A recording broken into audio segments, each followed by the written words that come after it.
Hello everyone, आज आप लोग का बाबू अकाउंटेंसी का एग्ज़ाम था। तो आज के क्लास मतलब आज के वीडियो में हम आपको सॉल्व करके बताएंगे एमसीक्यू का क्या राइट आंसर होगा। तो एक बार पेपर का फीडबैक दे देते हैं। ये जो पेपर था थोड़ा सा स्टैंडर्ड बनाया था। जो पास्ट ईयर का अगर हम लोग ट्रेंड देखेंगे तो उसमें इस तरीके का सवाल नहीं आ रहा था। तो इस बार मतलब पेपर टफ नहीं बोलेंगे कि अच्छा पेपर बनाया था। ठीक है, तो हम लोग आगे बढ़ते हैं। एमसीक्यू का हम आपको आंसर बताते हैं, ठीक है ना। ये पहला बंगाली वर्जन था, हम लोग इंग्लिश वर्जन में आते हैं। और ये एक स्टूडेंट से अभी हम पेपर लिए हैं, तो जो उसका टिक हुआ होगा वो किया होगा। अभी जो राइट आंसर होगा हम यहाँ पे टिक कर देंगे। जैसे आप लोग बाबू क्वेश्चन में देख पा रहे हो, एमसीक्यू का पहला answer, the balance of capital partners current account. देखो कल जो बच्चा क्लास किया होगा, ऑनलाइन हम लोग क्लास प्रोवाइड किए थे, वो ये वाला क्वेश्चन सेम चीज़ हम लोग डिस्कस भी किए थे। इसका आंसर होगा सी, ठीक है ना। मे बी डेबिट और क्रेडिट। उसके बाद आते हैं क्वेश्चन नंबर 2 पे, interest on capital of a partnership firm. ये भी कल हम लोग करवाए थे और क्लास में भी बहुत बार बता चुके हैं। इसका आंसर होगा एक्सपेंस, ठीक है ना। तीसरा आ जाता है, बोलता है प्रॉफिट एंड लॉस अकाउंट में। तीसरा एमसीक्यू डिस्कशन करें, प्रॉफिट एंड लॉस अकाउंट में कौन सा चीज़ कंसीडर नहीं करते हैं। सर इंटरेस्ट ऑन कैपिटल आता है, ड्राइंग भी आता है, सैलरी भी आता है, रेंट पेड टू पार्टनर नहीं आता है, ठीक है ना। तो देख लो यहाँ पे 3 एमसीक्यू हम टिक कर दिए। उसके बाद आते हैं चौथे पे, बोला हम लोग का 2 मेथड होता है ना, फिक्स कैपिटल होता है और एक फ्लैक्चुएटिंग कैपिटल होता है। तो यहाँ पे आपसे क्या पूछा है, बोला है अगर फिक्स कैपिटल हम लोग मेंटेन करें। याद कर लो, जब भी फिक्स कैपिटल होता है तो हम लोग 2 अकाउंट बनाते हैं, कैपिटल अकाउंट बनाते हैं और करेंट अकाउंट बनाते हैं। तो जो भी प्रॉफिट होगा, शेयर ऑफ प्रॉफिट, वो कहाँ जाएगा, वो करेंट अकाउंट में जाएगा, ठीक है। देख लो यहाँ पे मिला लो। चलो अब टर्न करते हैं। अच्छा, eight the time of retirement of a partner, जब भी पार्टनरशिप फॉर्म में पार्टनर रिटायर होता है, जो भी अनडिस्ट्रीब्यूटेड प्रॉफिट होता है उसको मतलब ना डिस्ट्रीब्यूट किया जाता है ऑल पार्टनर में। कौन से रेशियो में, आंसर होगा बी बाबू, ओल्ड प्रॉफिट शेयरिंग रेशियो में, ठीक है ना। उसके बाद तुम्हारा ये भी कल हम करवाए थे, क्वेश्चन नंबर 6, कंफ्यूज मत होना, इसका आंसर आएगा 48,000। ये 16,000 देके कंफ्यूज नहीं होना है। ये इस तरीका का कल हम लोग रिवीजन में किए थे, सेम तो सवाल था, बस थोड़ा सा मॉडिफाई करके इन लोग ने दिया है, ठीक है ना।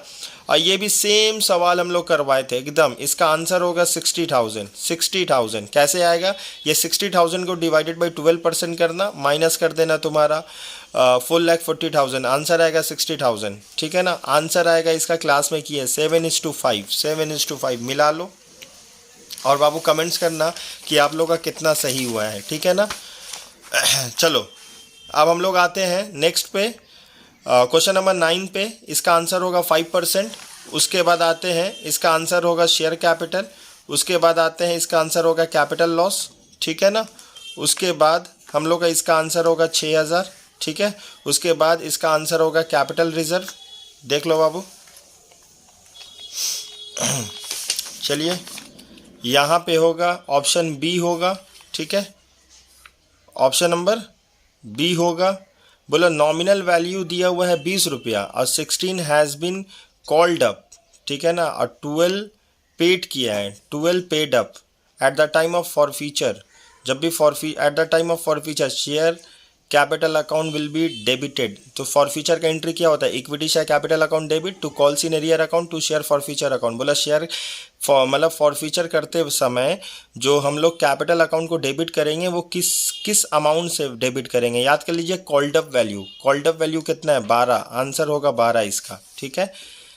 यहाँ पे होगा इसका आंसर होगा बाबू 1 लाख रुपीज़, ठीक है। यहाँ पे बोला है ना आपको कि जब भी हम लोग को प्रीमियम रहता है तो यहाँ पे बोला जाए अमाउंट ऑफ शेयर अकाउंट, मतलब यहाँ पे बोला the amount of share capital is, मतलब जो भी शेयर कैपिटल होगा वो किसका हो, कितना होगा, ठीक है ना। उसका आंसर होगा ए।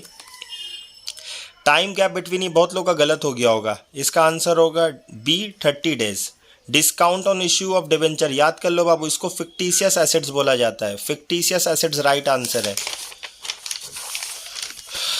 उसके बाद हम लोग यहाँ पे आ जाओ, नेक्स्ट होगा 12%, ये राइट है, ठीक है ना। कॉमन साइज ये भी राइट है। उसके बाद ये डी होगा, राइट है, ठीक है ना। उसके बाद interest on debenture charge against profit है, चार्ज अगेंस्ट प्रॉफिट है, राइट है। यहाँ पे भी ये बच्चा का राइट है, बैंक स्टेटमेंट होगा। उसके बाद होगा सेल ऑफ फिक्स एसेट्स, ठीक है ना। तो पेपर ज़्यादा टफ नहीं था बाबू, थोड़ा सा स्टैंडर्ड बनाया गया था, ठीक है। आप लोग वीडियो को शेयर करो और हमको बताना कि कितना आपका एमसीक्यू सही हुआ है, ठीक है ना। Thank you so much.